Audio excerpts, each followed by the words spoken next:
Струмичките компании велат дека тешко е да се предвиди како ќе се одвиваат економските процеси во блиска иднина, бидејќи кризата трае веќе трета година и сите предвидувања досега не се исполнија.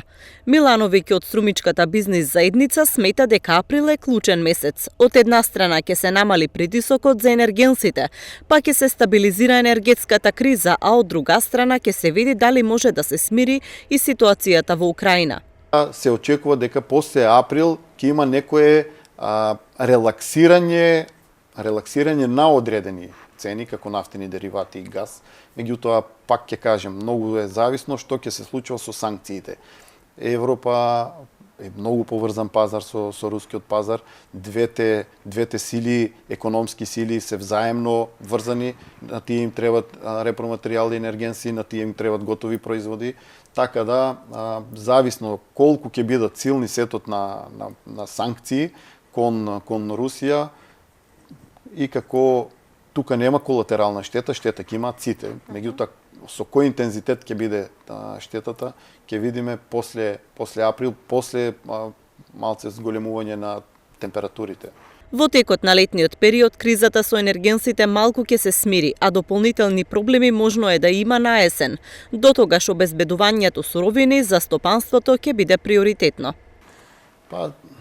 Обично, викаат камчето кое ќе го фрлиш во водата, после се бранува и последиците се малце подолгорочни, ако сега мислиме дека е условно некој старт на поголема криза. Пак ќе кажем, се зависи од тоа како ќе биде текот на санкциите и што ќе се случи со конфликтот.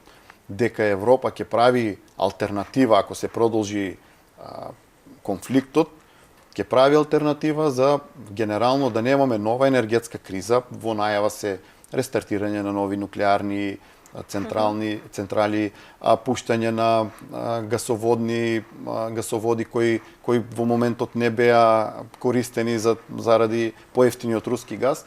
Меѓутоа, Европа се припрема за подолгорочна криза, така да последици ќе има добри 2-3 години за да се смири и да се врати кон некоја нормала.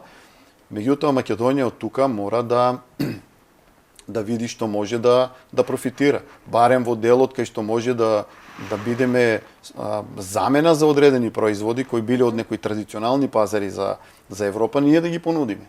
Да видиме сега, после такви 2,5 кризни години, да видиме кои се тие ресурси кои би биле прогласени за стратешки ресурси, за во иднина да се производуваат кај нас, па макар и по цена на загуба, меѓутоа ако е во интерес на државата, треба да ги имаме.